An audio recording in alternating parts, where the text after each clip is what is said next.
정봉재 정치쇼 2부 순서 들어가겠습니다. 자, 많은 분들이 기다리고 기다리던 최 반장. 저도 최 반장 시간이 제일 좋아요. 화요일 날은 언니 뉴스가 좋고 수요일은 삼변 시대가 좋고 요일마다 다 좋으신 거잖아요. 그래서 정치쇼가 좋아요. 결론은 분별력이 없어지는. 결론은 깔때기로. 왜냐하면 저는 학교 다닐 때 1, 2, 3, 4, 4지 선당이 제일 싫어요. 왜 세 개를 배척해야죠? 네 개를 다 찍으면 안 되나? 세상의 모든 사람을 다 사랑하면 안 되나? 이상해졌어. 자, 오늘 함께 하실 분들 최영일 평론가님. 안녕하세요. 예, 반기웅 안경TV 기자님. 네, 안녕하세요. 장윤선 기자님. 네, 안녕하세요. 예, 저희가 늘 재밌고 흥겹게 하는데 이 포항 지진 때문에 그럴 수가 없어요 지금. 맞아요. 너무 죄송하고 걱정이 돼갖고. 맞습니다. 계속 걱정이 이어지고 있죠. 예. 교육부가 속보를 냈는데요. 포항 4개 학교는 시험장을 대체합니다. 학교 자체를 바꾸는 거예요.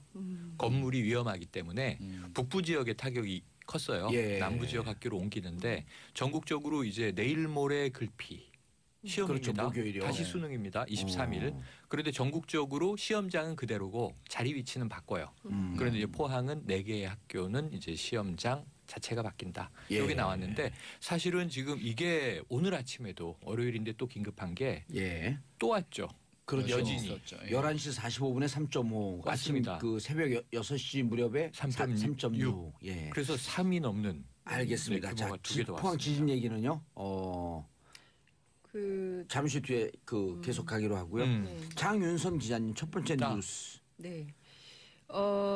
포항 잠깐 더도 말씀을 좀 드리자면 지금 날씨가 춥고 갈 데가 없는 이재민들의 문제가 너무 심각한 것 같아서 정부가 대책 마련한다고 하는데 특히나 아이들의 문제가 심각한 것 같더라고요. 그러니까 아이들의 감기가 돌면 또 큰일 나거든요. 예, 그렇기도 하고 또 이게 돌봄이 그러니까 거의 이제 혼자 있다가 지진 때문에 피해 입은 청소년 같은 경우에는 이 트라우마가 너무 커서 아이들 되게 힘들어한대요. 근데 사실 이제 심리 상담 이런 것도 늘 우리는 보면 후순이잖아요. 그런데 그렇죠. 이제 이 아이들에 대한 이런 돌봄 서비스 이런 것들을 정부가 적극적으로 좀 지원할 필요가 있겠더라고요. 한 500가구인데 그 긴급 재난지역 선포해갖고 집중적으로 이게 그 행정력이 총동원이 돼야 되잖아요. 난 저 선택과 집중인데. 조금 전에 이 중앙재난관리위원회가 대통령에게 특별재난지역 선포를 건의했습니다. 대통령이 선포하면 바로 시행이 됩니다. 그러니까 이런 걸 신속하게 해야 돼. 신속하게. 근데 그 어떤 때보다 신속하게 정부가 대응을 해서 사실은 세월호 때하고는 비교해서 국민들이 정부가 참 적극적으로 대응하고 있고 특히 이제 김부겸 장관이 포항의 아이들도 우리 아이들이다. 그렇기 때문에 이 아이들이 이제 시험에서 그 차별받아서는 안 된다. 이런 얘기에서 수능 연기한 것에 대해서 많은 학부모님들께서 공감하고 동의하시고 애들이 먼저 그런 얘기를 한대요. 아니 같이 시험 봐야지 엄마. 걔네들 따로 하면 안 되지. 이렇게 그래서 저는 이게 촛불이 만든 대한민국 어떤 새로운 문화. 그러니까 옛날 같으면 막 경쟁 위주로 하고 막 이럴 텐데 그게 아니라 아이들이 그게 무슨 소리냐. 같이 해야지. 그래서 오히려 부모들이 애들한테 배웠다 이런 얘기를 제가 들었어요. 작년인가요? 초등학교 6학년 아이들이 졸업식 앞두고 마지막 그 체육대회 하는데 그 장애인 친구가 있었잖아요. 그 반에. 맞아요. 근데 100m 뛰는데 달리기를 3명이 그 아이를 데리고 같이 꼬린선에 그 사진이 많은 사람을 울렸잖아요. 그렇죠. 그 이번에 그게 그런 사회적 문화와 분위기가 전국적으로 확장됐다고 보면 돼요. 59만 명으로 그런 거 해야지 그게 사회거든요. 그렇죠. 그 약간 좀 달라진 풍경이 있는데 마이크는 어디다 갖다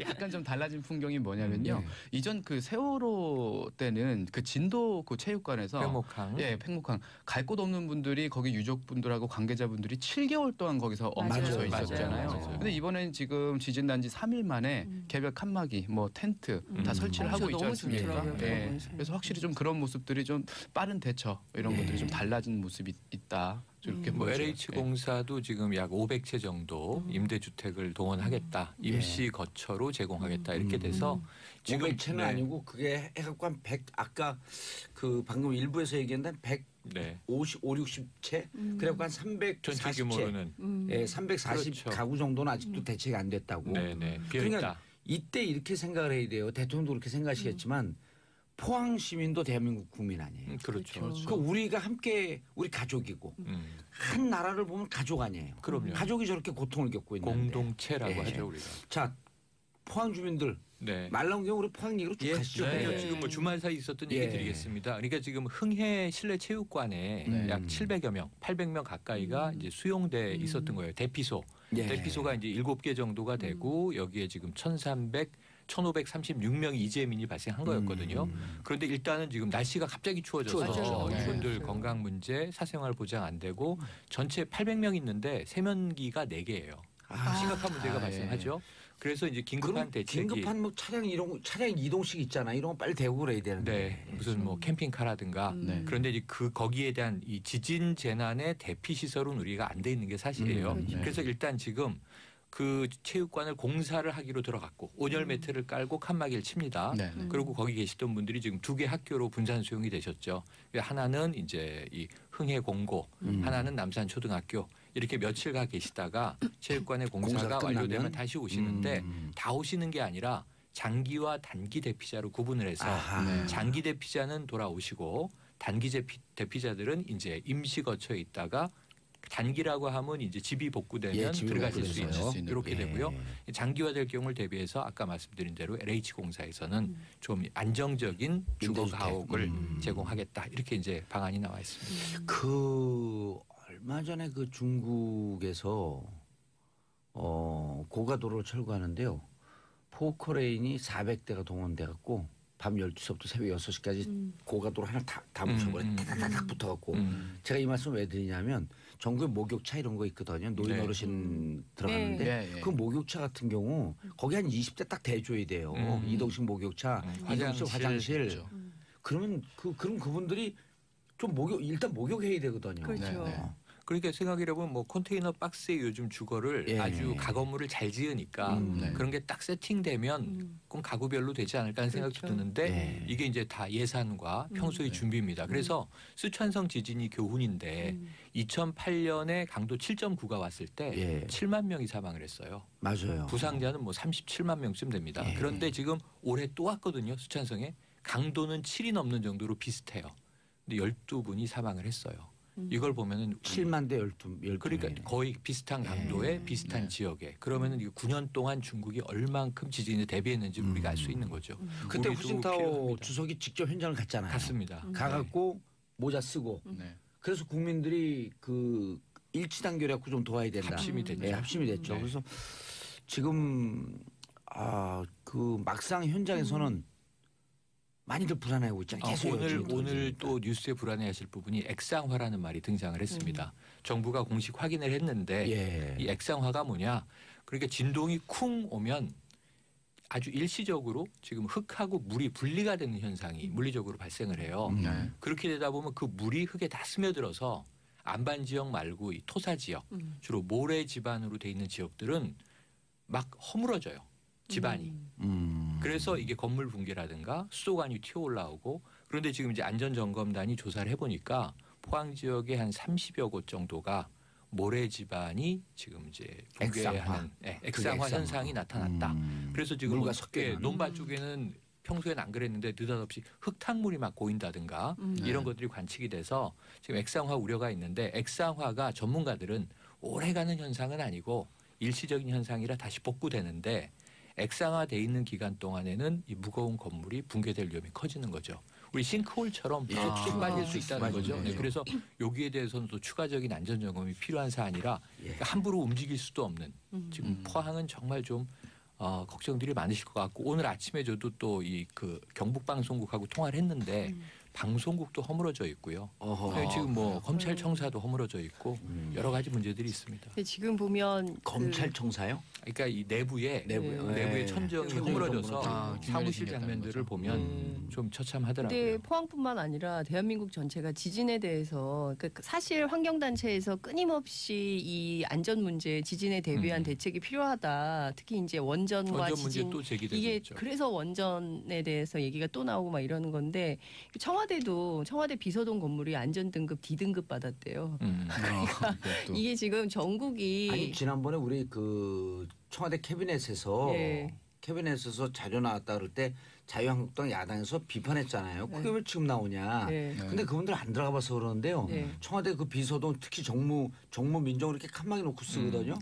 그게 막 이런 롯데호텔 같은 현대식 건물이 아니고 그 살인의 추억 보면 그 경찰청 나오잖아요. 맞아요. 그 정도 분위기로 이해하면 딱 돼요. 그러니까 되게 40년 된 건물이에요. 굉장히 안 좋대요. 그러니까 사람들이 청와대 그러면 굉장히 좋은 데서 의리의리한 데서 근무할 거라고 생각하는데 88년도인가 언제 저진 거라니까요. 그러니까요. 40년 됐고 그리고 안전등급 D등급이어서 지진 나가지고 자기들도 쫄았다고 막 그러더라고요. 그래서 이게 40년 되고 그런 거 다 알잖아요. 제가 이제 준비하는 거예요. 아니 그런 갑자기 무슨 갑자기 이게 무슨 말씀이십니까? 새로 지을 준비를 해야 된다고. 깜짝이야. 새로 지을 오해 소지가 제일 많은데. 근데 어쨌든 그 안전에 대해서는 정말 아무리 강조해도 지나침이 없는 것 같고요. 특히 이제 포항 시민들 뭐 이렇게 무슨 천불 뭐 이런 얘기하는 자유한국당 최고위원 류여애 의원 있었는데 참. 그 얘기 안 했다고 지금 하니까 한 얘기는 준엄한 경고와 천심. 이게 정확한 워딩입니다. 그리고 이번에 양산 단층, 양산 단층이 크고 엄청 넓어요. 한 300km가 넘어가요. 맞아요. 그래서 포항 끝에서부터 양산 끝까지인데 양산 단층대에서 벌어진 것도 아니고 양산 단층의 이름 없는 지류 서쪽 지류에서. 이름을 뭐 장사 단층. 우리나라 원전이 다 양산 단층 위에 있대잖아요. 지금 이 시기에 아마 신고리 오르코기 여론조사를 했다면 좀 결과가 어떻게 됐을지는 사실 장담할 수 없는 상황인 것 같아요. 그리고 핵 폐기물 처리장까지도 그 양산 단층 위에 있잖아요. 맞습니다. 이거 오늘 짚어야 될 것 같은데 예를 들면 내진 설계 안전하다. 대부분 원전은 이제 지진 규모 6 이상을 버티고 최근에 지어진 신고리 한 3호기, 4호기까지는 7 이상이다 이렇게 얘기를 하거든요. 오늘 액상화 말씀드렸잖아요. 액상화 50년대 일본 학자가 만든 건데요. 이 이론에 따르면 지진 규모 7 이상일 때 액상화 현상이 나타난다 이렇게 얘기가 됐어요. 근데 지금 우리는 5점대에 지금 뭐 여진 3점대 6번 지금까지 58번의 이제 여진이 있었는데 액상화가 나타난 거예요. 그러니까 이게 저는 딱 교과서적으로 맞지 않는 맞아요. 지진과 이런 등등의 그 단층 논리는 지구를 다 이해를 못하니까. 알겠습니다. 다음 이슈 장윤성 기자님. 전훈 감독은 국민의당? 그렇게 뽑혀 있네요. 뭐 ICBM 했대요 거기서. 그건 아닌데요. 지금 국민의당의 안철수 대표가 바른정당하고 연대 또는 통합을 추진하고 있는데 이른바 그 국민의당 안에 있는 호남 중진들이 거세게 반발을 하고 있습니다. 오늘 아침 천정배 의원이 라디오 인터뷰를 했는데요. 단언컨대 소멸의 길이다. 그러니까 연대 바른정당하고 연대 통합하는 것은 단언컨대 소멸의 길이다. 이렇게 비판을 했고요.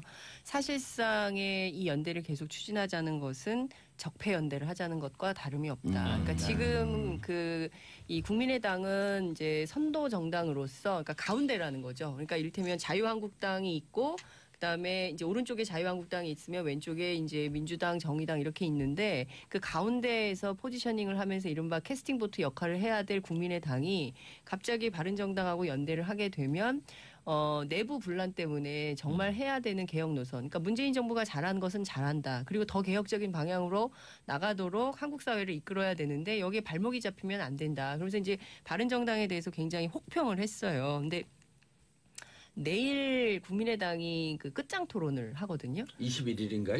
내일 끝장 토론을 해서 바른정당과의 중도 통합론에 대한 결론을 내겠다 이런 건데 제가 어제 취재를 해보니까 왜 끝장 토론이냐? 끝장을 보겠다는 거냐?